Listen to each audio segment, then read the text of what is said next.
विश्व की जनसंख्या या पॉपुलेशन ऑफ द वर्ल्ड क्या है? इसमें सबसे पहले तो डिस्ट्रीब्यूशन ऑफ पॉपुलेशन करना है, जनसंख्या का वितरण किस तरह का पाया जाता है वर्ल्ड में। फिर उसके बाद उसको इफेक्ट करने वाले फैक्टर कौन से हैं कि कहाँ पे पॉपुलेशन कम है, कहीं पे ज्यादा है, तो उसकी क्या रीजन है, किस वजह से ऐसा होता है। उसके अलावा वर्ल्ड में पैटर्न देखेंगे हम पॉपुलेशन के डिस्ट्रीब्यूशन का कि कहाँ पे किस तरह का पाया जाता है। उसके अलावा डेंसिटी, पॉपुलेशन डेंसिटी या डेंसिटी क्या होती है, कितने तरह से उसको कैलकुलेट किया जाता है, जिसमें एक अर्थमेटिक डेंसिटी होती है, एक फिजियोलॉजिकल डेंसिटी होती है। उसके अलावा वर्ल्ड डिस्ट्रीब्यूशन ऑफ पॉपुलेशन के रीजन या जो ज्यादा बसे हुए रीजन हैं, कम बसे हुए हैं, उन सब के बारे में करेंगे। उसके अलावा पॉपुलेशन ग्रोथ या पॉपुलेशन चेंज क्या होता है, कैसे होता है, उसके फैक्टर कौन से होते हैं, उसको चेंज करने वाले कौन कौन से फैक्टर हैं, उसके बारे में करेंगे। काफी लेंथी चैप्टर है, 3rd यूनिट है ये आपकी स्टार्ट हो रही है। पहले पॉपुलेशन के बारे में पढ़ा है आप लोगों ने या नहीं?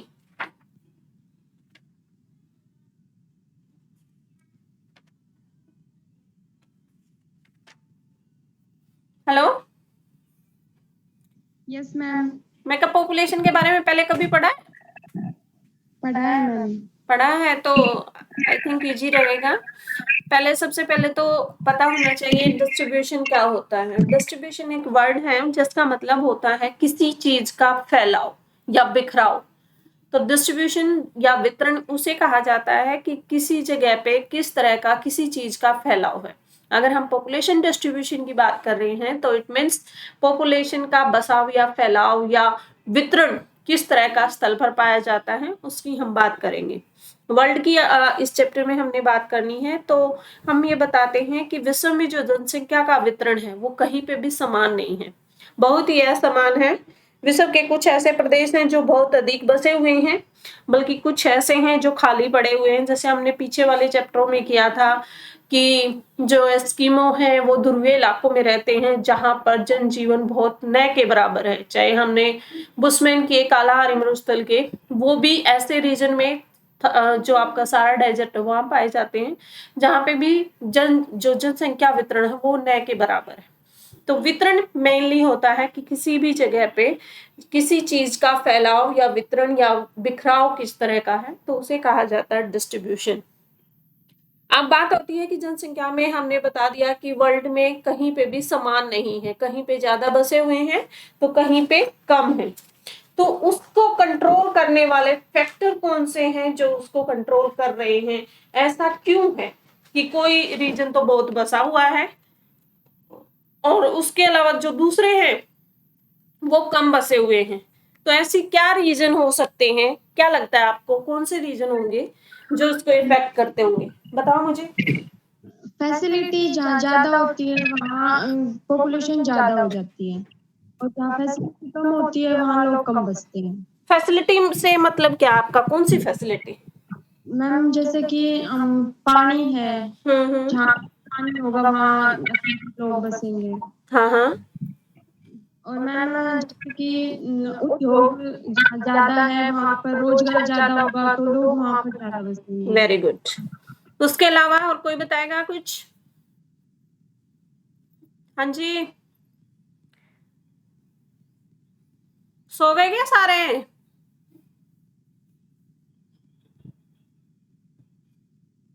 हेलो, आवाज आ रही है मेरी? Yes ma'am. बाकी कोई नहीं बोल रहा, क्या चक्कर है? बाकी के पास आ रही है आवाज? हेलो, शर्मिला, ज्योति, किरण, आवाज आ रही है मेरी? यस फिर जवाब भी देना आ रही होता है है, जवाब भी देना होता है। मैं बोलती रहूं, तुम भी बोल लिया करो कुछ। हाँ ना में तो जवाब दे दो। पॉपुलेशन डिस्ट्रीब्यूशन की बात कर रहे थे, उसको इफेक्ट करने वाले फैक्टरों की बात करते हैं हम। जैसे अभी ये साहिल के नाम से कौन हो बेटा? आपका क्या नाम है?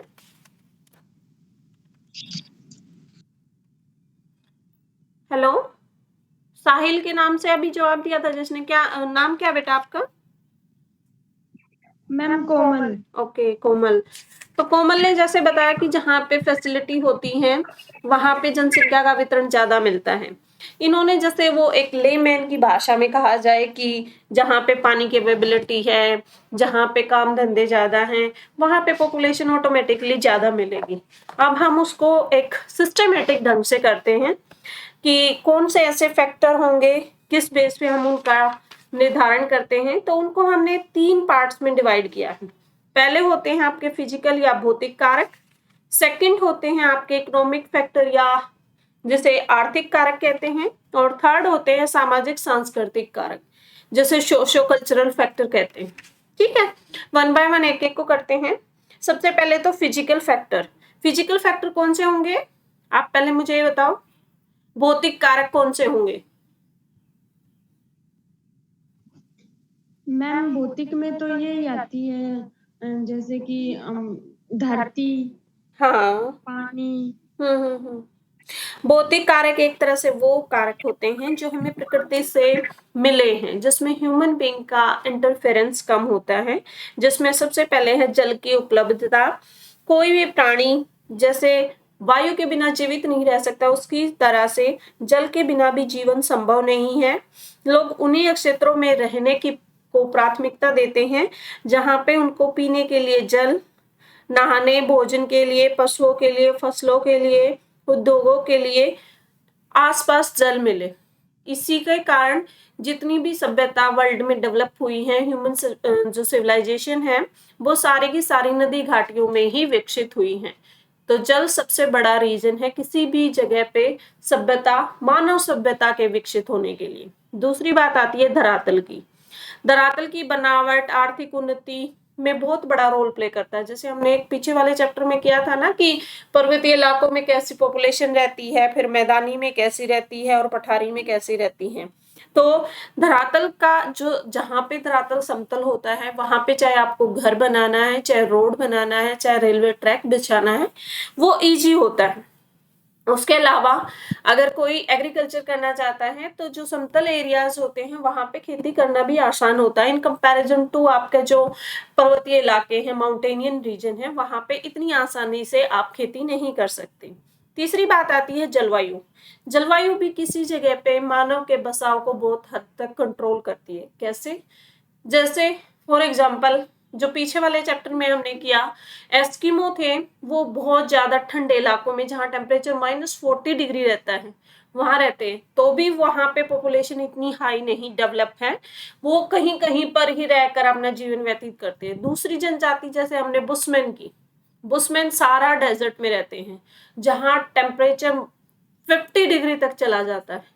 तो दोनों ही रिवर्स कंडीशन थी, जहां पे एक जगह तो जलवायु में टेम्परेचर बहुत कम था, एक जगह बहुत ज्यादा था। दोनों ही जगह पर जो पॉपुलेशन है वो सघन बसी हुई नहीं पाई जाती। ठीक है, उसके अलावा कई सारे एग्जाम्पल दिए हैं बुक में, जैसे एक विषुवतीय रेखा वर्षा वन है जिसमें अमेजन और कांगो के जंगल आते हैं, जहाँ पे आर्द्र जलवायु होती है। आर्द्र जलवायु जो ह्यूमस वाली होती है, जैसे अपने बारिश के मौसम में होता है ना कि टेम्परेचर भी हाई होता है, ह्यूमिडिटी भी, वो चिपचिप वाली गर्मी जो होती है उसमें भी जीना मुश्किल हो जाता है ना, चाहे वो हमारे लिए 2-4 महीने के लिए ही होती है। लेकिन जो विषुवतीय क्षेत्र है वहां पर वो सारा साल ही ऐसी रहती है, क्योंकि वहां पे डेली बारिश होती है और जो सन रेज है वो सीधी चमकती हैं, जिसकी वजह से टेम्परेचर भी हाई रहता है। तो हाई टेम्परेचर, हाई ह्यूमिडिटी से जो आपका एटमॉस्फेयर होता है, जो आपका क्लाइमेट होगा वो ह्यूमिड हो जाता है, और ह्यूमिड में आदमी को सरवाइव करना मुश्किल होता है इन कंपैरिजन टू आपके जितने भी समुद्री इलाके हैं, तटीय क्षेत्र हैं, नदी घाटियों के आसपास के रीजन हैं, वहां पे ना तो ज्यादा गर्मी मिलती है ना ही ज्यादा ठंड मिलती है, जिसकी वजह से वो सघन बसे हुए हैं। उसके अलावा मृदा, मृदा भी एक बहुत बड़ा रोल प्ले करती है पॉपुलेशन डिस्ट्रीब्यूशन में, क्योंकि फसलों को उगाने के लिए उगाते हैं फसल तभी तो हमें भोजन मिलता है। उसके अलावा जितनी उपजाऊ मिट्टी होती है उसी तरह से एग्रीकल्चर डेवलप होती है। एग्रीकल्चर जितनी हाईली डेवलप होगी उसी हिसाब से जो वहां पे सभ्यता है, मानव सभ्यता, वो विकसित होती है। उसके अलावा वनस्पति, वनस्पति का आवरण भी जरूरी होता है पॉपुलेशन डिस्ट्रीब्यूशन के लिए। जितनी भी आर्थिक क्रियाएं मानव की होती हैं वो सारी की सारी डिपेंड करती हैं रीजन्स पर, वो रीजन्स कौन से हैं जिसमें वेजिटेशन कवर बहुत बड़ा रोल प्ले करता है। जैसे अब के टाइम में महामारी चल रही है, अब भी वही लोग सुरक्षित रहेंगे, वही लोग बचे रहेंगे जो नेचर के साथ सबसे ज्यादा बसे हुए हैं। कैसे? क्योंकि जितनी प्यूरिफाइड चीजें आपको नेचर देता है, वैसी आर्टिफिशियल कभी नहीं हो सकती। जैसे अब बहुत हाहाकार मचा हुआ है, ऑक्सीजन नहीं मिल रही, ऑक्सीजन सिलेंडर नहीं मिल रहे, वो फिर भी आर्टिफिशियल ऑक्सीजन है। एक नेचुरल हमें जो पेड़ पौधों से मिलती है, जिसके पास वो नेचुरल जा रही है, साफ जा रही है, वो तो ज्यादा सरवाइव करेगा ही करेगा इन कंपैरिजन टू आर्टिफिशियल। इसलिए वनस्पति कवर भी आपके आसपास अगर अच्छा है, तभी वहां पे मानव सभ्यता विकसित होती है। उसके बाद नेक्स्ट आते हैं आपके इकोनॉमिक फैक्टर। इकोनॉमिक में सबसे पहले है खनिज। खनिज क्या होते हैं बताओ? हेलो, आवाज आ रही है? Yes ma'am. ओके, तो मैं पूछ रही थी खनिज क्या होते हैं, याद है कुछ आइडिया? खनिज यस वो मैम। खनिज वो मिनरल या आपके वो संसाधन होते हैं जो मेनली आपके जो इंडस्ट्रियल रेवोल्यूशन है उसके बाद उपयोगी हुए हैं। खनिजों से जहाँ पे खनिज पाए जाते हैं वहां पे खान डेवलप हो जाती हैं खनिजों को निकालने के लिए, जिसकी वजह से जो श्रमिक है उनको काम ज्यादा मिलता है। और अगर हमने किसी खान से कोई खनिज निकाल दिया तो वो रॉ मटेरियल है, उसको एक बाय प्रोडक्ट बनाने के लिए भी वहां पे इंडस्ट्री डेवलप होती है। जब इंडस्ट्री डेवलप होगी तो लोगों के लिए आर्थिक कार्य बढ़ेंगे, और आर्थिक कार्य बढ़ेंगे तो पॉपुलेशन का वितरण भी वहां पे बढ़ जाएगा। उसके बाद आता है नगरीकरण या अर्बनाइजेशन।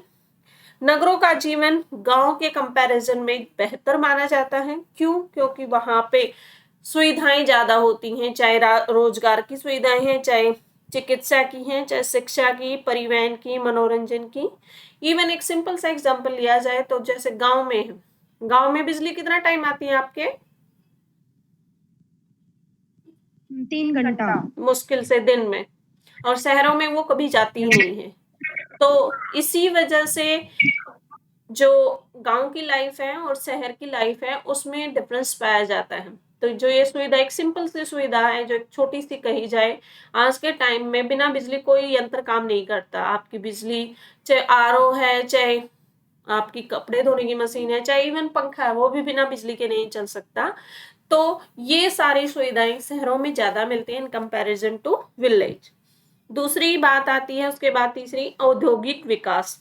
जहां पे इंडस्ट्री डेवलप होती हैं वहां पे बाकी सुविधाएं भी अपने आप हो जाती हैं, चाहे उसमें मार्केट हो, चाहे आपके आसपास की जो रोजगार की समस्या लोगों की वो भी दूर हो जाती हैं। इसमें कई सारे एग्जाम्पल दिए हैं, जैसे अमेरिका में न्यू इंग्लैंड का क्षेत्र है जो इंडस्ट्रियल हब के रूप में जाना जाता है। यूरोप में राइन घाटी है या रूअर घाटी, रूस में मास्को तुला, भारत में मुंबई पुणे औद्योगिक क्षेत्र हैं जो विश्व के सघन बसे हुए हैं क्योंकि वो इंडस्ट्रियल हब है। उसके बाद प्रीवेंट, ट्रांसपोर्ट की सुविधा जहां पे जितनी अच्छी विकसित हो जाती है वहां पे पॉपुलेशन का वितरण भी उसी हिसाब से अच्छा पाया जाता है। किसी भी इमरजेंसी में या किसी भी दूसरी कंडीशन में जब आदमियों को एक स्थान से दूसरे स्थान पर कम्यूट करने के लिए अच्छी सुविधा, अच्छी सड़क, अच्छा रेलवे ट्रैक मिलता है तो वहां पे ऑटोमेटिकली बसाव पॉपुलेशन का बढ़ जाता है। अब आते हैं आपके सोशल और कल्चरल फैक्टर, जिसमें सबसे पहले दिया हुआ है विस्थापन या जिसे डी एस्टेब्लिशमेंट कहा जाता है। डी एस्टेब्लिशमेंट क्या होती है? जैसे न्यूज में देखते होगे, टीवी देखते हो? देखते हो टीवी? Yes ma'am. टीवी में न्यूज देखते हो कभी? Yes ma'am. आजकल तो न्यूज में तो सिर्फ यही दिखाया जाता है कि कहाँ पे दंगे हो रहे हैं, कहाँ पे धार्मिक झगड़े हो रहे हैं। जो डी एस्टेब्लिशमेंट होती है वो एक तरह से ऐसी तंग जगह को कहा जाता है, ऐसी तंग या धार्मिक झगड़ों या जहाँ पे दंगे पाए जाते हैं ऐसे एरियाज को कहा जाता है जहाँ पे सोशल डिस्टरबेंस मिलती है। इट मीन्स जो सोशल एलिमेंट्स होते हैं जो इविल होते हैं, जो नेगेटिव एलिमेंट होते हैं, वो वहाँ पे एक्टिव होते हैं, जिसकी वजह से जो सोसाइटी है उसमें सेफ्टी सिक्योरिटी नाम की चीज नहीं होती है। जैसे इसमें कई सारे एग्जाम्पल दिए हैं कि यहूदी यूरोप को छोड़कर इज़राइल में चले गए थे, उसी तरह से फिलिस्तीनी इज़राइल से भाग खड़े हुए थे अरबों के कारण। उसके अलावा 1947 का इंडिया का विभाजन दिया है, जिसमें इंडिया से पाकिस्तान में मुस्लिम चले गए और पाकिस्तान से जो हिंदू थे वो इंडिया में आकर बस गए। ऐसी कंडीशन में भी पॉपुलेशन का डिस्ट्रीब्यूशन डिस्टर्ब हो जाता है। उसके अलावा श्रम का प्रवास, माइग्रेशन ऑफ लेबर, आर्थिक कारणों से जब लोगों के पास काम धंधे नहीं रहते, जीवन जीने के लिए, खाने के लिए भी कोई चीज नहीं है, तो जो श्रमिक है वो एक स्थान से दूसरे स्थान पर प्रवास करते हैं। जैसे फॉर एग्जांपल बिहार और यूपी से बहुत सारे श्रमिक हरियाणा पंजाब में आते हैं ना, चाहे धान लगाने का टाइम हो, चाहे गेहूं काटने का टाइम हो, तो वो श्रमिक बेचारे वहां से इसलिए आते हैं क्योंकि वहां पे उनके पास काम धंधे नहीं होते हैं। उसके बाद आता है फोर्थ आपका पॉलिटिकल फैक्टर। पॉलिटिकल फैक्टर भी काफी हद तक पॉपुलेशन डिस्ट्रीब्यूशन को इफेक्ट करता है। क्यों? क्योंकि जहां पे कोई भी पॉलिटिकल पॉलिसी ऐसी हो जो पॉपुलेशन को एनकरेज करे डिस्ट्रीब्यूशन के लिए, वहां पे डिस्ट्रीब्यूशन बढ़ जाएगा in comparison to other region जहां पे पॉपुलेशन के लिए वो सुटेबल कंडीशंस ना हो, जिससे वहां पे पॉपुलेशन का बसाव बढ़े। जैसे इसमें कई सारे एग्जाम्पल दिए हैं कि ऑस्ट्रेलिया में आज भी शिक्षण संस्थानों में जो भारतीय लोग हैं वो अगर वहां पर एजुकेशन के लिए जाते हैं तो उनको आसानी से वीजा मिल जाता है, और कई सारे ऐसे कंट्री हैं जहां पे आप एंटर नहीं कर पाते। उसके बाद आता है pattern of world population distribution. ये फैक्टर समझ आए? Yes ma'am. हो जाएंगे? Yes ma'am. बाकी भी बोलो भाई। ज्योति, किरण, विक्रम के नाम से कौन है? अंजू? Yes ma'am. समझ आ रहा है? Yes ma'am. मैं ये मान लूं तुम मेरी बात सुन रहे हो ध्यान से, सो नहीं रहे हो? Yes ma'am. ओके, तो आप आगे करते हैं पॉपुलेशन का डिस्ट्रीब्यूशन का पैटर्न। सबसे पहले 2011 की जनगणना के अनुसार जो वर्ल्ड की पॉपुलेशन है वो 698.6 करोड़ है। इसके डिस्ट्रीब्यूशन में बहुत ज्यादा विषमताएं पाई जाती है। 1 by 1 पॉइंट बना रखे इसमें, जिसमें फर्स्ट पॉइंट ये बताता है कि विश्व की सिर्फ 10% एरिया पर वर्ल्ड की 90% पॉपुलेशन निवास करती है, और बाकी जो 10% पॉपुलेशन है वो 90% एरिया पे निवास करती है। इट मीन समझ सकते हो, एक जगह है आपके पास टोटल 100, उसमें से सिर्फ 10% जगह पे तो 90 आदमी रह रहे हैं, और बाकी जो 90% जगह बच गई उस पे सिर्फ 10 आदमी रह रहे हैं। ऐसा है वर्ल्ड का डिस्ट्रीब्यूशन ऑफ पॉपुलेशन। उसके अलावा विश्व में जो औसत घनत्व है, कई बार ये छोटा क्वेश्चन आ जाता है, ध्यान रखना। विश्व का औसत घनत्व 56 व्यक्ति प्रति वर्ग किलोमीटर है, जबकि माकाओ द्वीप है एक, जिसका औसत घनत्व 6300 व्यक्ति प्रति वर्ग किलोमीटर पाया जाता है। तो अंदाजा लगा सकते हो कि वर्ल्ड के कंपैरिजन में जो मकाओ द्वीप है वहां पे कितनी हाई डेंसिटी है पॉपुलेशन की। उसके अलावा पूर्वी साइबेरिया में अनेक क्षेत्र ऐसे हैं जहां औसत घनत्व एक व्यक्ति प्रति 100 वर्ग किलोमीटर पाया जाता है, और वीरान और जनसमूह प्रदेश कहा जाता है। अब इस वितरण को प्रतिरूप किस तरह से वर्ल्ड में असमान है उसके बारे में करना है। कंट्री वाइज करेंगे। सबसे पहले देशों के अनुसार वितरण। वो देश जहां पे जनसंख्या का वितरण भली भांति देखा जा सकता है, जिसमें राजनीतिक इकाई है, रोजगार है, नगरीकरण है, पर्यावरण है, संसाधन है, वो सारे रीजन जो फेवरेबल हैं। विश्व के 10 सबसे अधिक जनसंख्या वाले देश, जिसमें वर्ल्ड की 59% पॉपुलेशन निवास करती हैं, उसमें सबसे पहले चाइना, सेकंड नंबर पे आते हो आप, बधाई हो। इंडिया सेकंड नंबर पे है, इंडोनेशिया थर्ड पे, पाकिस्तान फोर्थ पे, बांग्लादेश, जापान, ये सारे एशिया के देश हैं। उसके अलावा जो एशिया के 2 देश है, चाइना और इंडिया, इसमें वर्ल्ड की 259 करोड़ जनसंख्या, लगभग 37% पॉपुलेशन निवास करती है। उसके अलावा तीसरे नंबर पे आपका आता है संयुक्त राज्य अमेरिका, और उसके बाद आप जो संयुक्त राज्य अमेरिका है उसकी टोटल जनसंख्या 89.34 करोड़ का अंतर है, क्योंकि इंडिया की इतनी ज्यादा है। उसके बाद आता है अक्षांशों के हिसाब से वितरण। सन 2000 में विश्व की अनुमानित जो जनसंख्या थी वो 605.5 करोड़ थी। इस जनसंख्या का 90% उत्तरी गोलार्ध में निवास करता है और 10% आपका दक्षिण गोलार्ध में। गोलार्ध तो याद होंगे, उत्तरी और दक्षिणी भूल गए। उत्तरी गोलार्ध कहां से कहां पड़ता है बताना मुझे। Hello, yes ma'am. उत्तरी गोलार्ध कहां से कहां पड़ता है?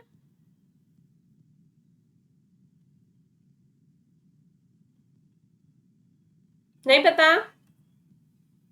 अरे हाँ ना में तो जवाब दे दो, मैं बता दूंगी।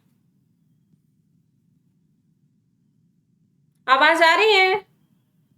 Yes ma'am. ओके, तो नॉर्थ जो हेमिस्फेयर है या उत्तरी गोलार्ध है वो 0 डिग्री से लेकर 90 डिग्री नॉर्थ, जो आपने एक हम अर्थ बनाते हैं बोर्ड पे बनाती थी ना मैं, जिसमें 0 डिग्री इक्वेटर जो बिल्कुल बीचों बीच है, उसके जो नॉर्थ में है वो है उत्तरी गोलार्ध, और जो उसके साउथ में है वो है दक्षिण गोलार्ध या साउथ हेमिस्फेयर कहते हैं उसे।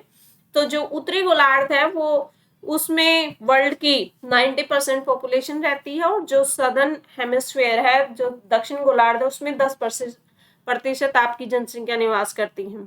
अब अक्षांशों के हिसाब से देखें तो 0 से लेकर 20 डिग्री उत्तरी अक्षांश में लगभग एशिया महाद्वीप पड़ता है, और यहाँ पे पॉपुलेशन 10% रहती है। 20 से लेकर 40 डिग्री उत्तरी अक्षांशों में फिर से आपका एशिया पड़ता है, लेकिन यहाँ पे जनसंख्या 50% है। 40 डिग्री से 60 डिग्री नॉर्थ अक्षांश में मुख्यतः आपका यूरोप है, जो 30 डिग्री पॉपुलेशन है। 60 से ऊपर वाले क्षेत्र में सिर्फ 1% पॉपुलेशन आपके निवास करती है।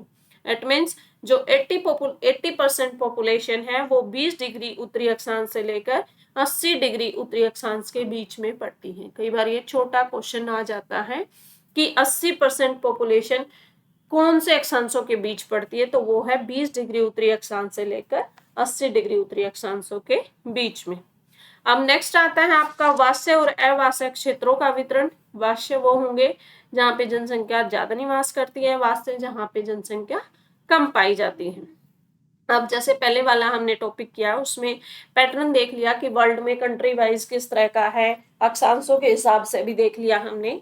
तो अब उसके हिसाब से हम ये बता सकते हैं कि कौन कौन से रीजन हैं जहाँ पे वाष्य है, मतलब जनसंख्या ज्यादा बसी हुई है। उसमें सबसे पहले आते हैं आपकी उपजाऊ भूमि, नदी घाटियां, जल संसाधन जहाँ है, खनिज संसाधन है और प्राकृतिक संसाधन प्रचुर मात्रा में पाए जाते हैं, वो रीजन कहे जाते हैं आपके वाष्य क्षेत्र।